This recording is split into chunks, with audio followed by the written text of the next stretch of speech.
പശ്ചിമേഷ്യൻ യുദ്ധത്തിൽ ഇന്ത്യക്ക് എന്ത് ലാഭമാണ് ഉണ്ടായിട്ടുള്ളത്?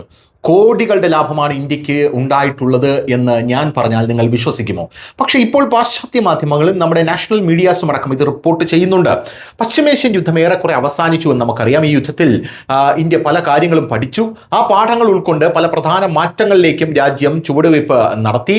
യുദ്ധം ഇന്ത്യൻ സമ്പദ് വ്യവസ്ഥയ്ക്ക് തിരിച്ചടിയായെങ്കിലും ദീർഘകാലാടിസ്ഥാനത്തിൽ ലക്ഷം കോടികളുടെ നേട്ടമുണ്ടാക്കുന്ന വഴികൾ ഇന്ത്യ മുന്നിൽ തുറന്നിട്ടിരിക്കുന്നുവെന്ന വാർത്തകൾ പുറത്തു വരുന്നു.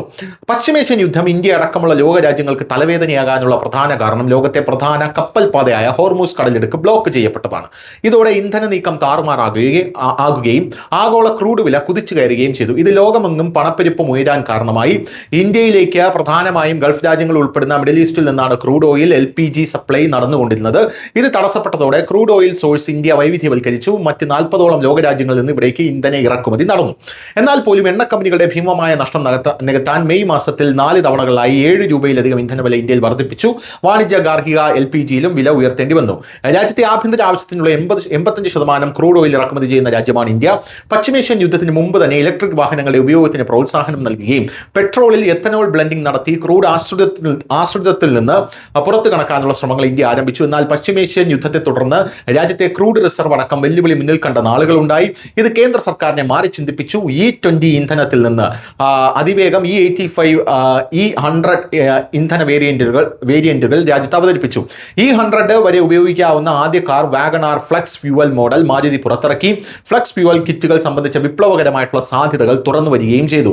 ആൻഡമാനിലും ബംഗാളിലും അടക്കം ഇന്ത്യയുടെ ആഭ്യന്തര അതിർത്തികളിൽ ക്രൂഡ് റിസർവ് ശേഖരം കണ്ടെത്തുന്നതിനെ കുറിച്ചുള്ള ശ്രമങ്ങൾ ഗതിവേഗം കൈവന്നു. ഇവിടങ്ങളിൽ പുതിയ ക്രൂഡ് LPG റിസർവുകൾ കണ്ടെത്തിയത് ദീർഘകാലാടിസ്ഥാനത്തിൽ രാജ്യത്തിന് സഹസ്ര കോടികളുടെ ലാഭമാണ് നൽകുക. എഥനോൾ ഇന്ധന ഉപഭോഗം വർദ്ധിക്കുമ്പോൾ ഇന്ധന വില ഇപ്പോഴത്തെക്കാൾ പകുതിയായി കുറയുമെന്നാണ് കണക്ക്.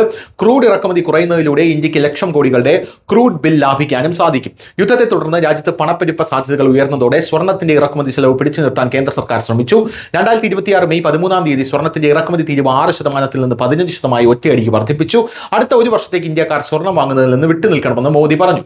സ്വർണ്ണം സമ്പദ് വ്യവസ്ഥയിൽ ചെലുത്തുന്ന സ്വാധീനം രാജ്യം തിരിച്ചറിഞ്ഞ സമയം കൂടിയായിരുന്നു അത്. എന്നാൽ ഇതിനിടയിലും ആന്ധ്രാപ്രദേശിൽ സഹസ്ര കോടികൾ വിലമതിക്കുന്ന ഏകദേശം 15,000 കിലോഗ്രാമിന്റെ സ്വർണ്ണ ശേഖരം കണ്ടെത്തിയത് രാജ്യത്തിന് ആശ്വാസം പകർന്നു. ഇവിടങ്ങളിൽ അടുത്തിടെ എക്സ്പ്ലോറേഷൻ ഊർജിതമാക്കിയതിനെ തുടർന്നാണത്. മറ്റ് 4ഇടങ്ങളിൽ കൂടി ഗോൾഡ് റിസർവ് കണ്ടെത്തുകയും ചെയ്തു. സ്വർണ്ണം ഉൾപ്പെടെയുള്ള ക്രിട്ടിക്കൽ മിനറൽസിന്റെ ഖനനം കൂടുതൽ കരുത്തോടെ തുടരാൻ ഇതും കാരണമാകും. ഇതെല്ലാം ഫലത്തിൽ രാജ്യത്തിന് ഭീമമായ വലിയ സാമ്പത്തിക ലാഭം നേടിത്തരികയാണ് ചെയ്തിട്ടുള്ളത്. യുദ്ധം എക്കാലവും ഇവിടെ നഷ്ടങ്ങളുടേതാണ്. പക്ഷേ ഇവിടെ ഇന്ത്യ അതിന്റെ സാധ്യതകളെയാണ് ഫോക്കസ് ചെയ്ത് അതിനെയാണ് ഇപ്പോൾ ഭാവിയിലേക്കായി തുറന്നിട്ടിരിക്കുന്നത്. News desk news India Malayalam.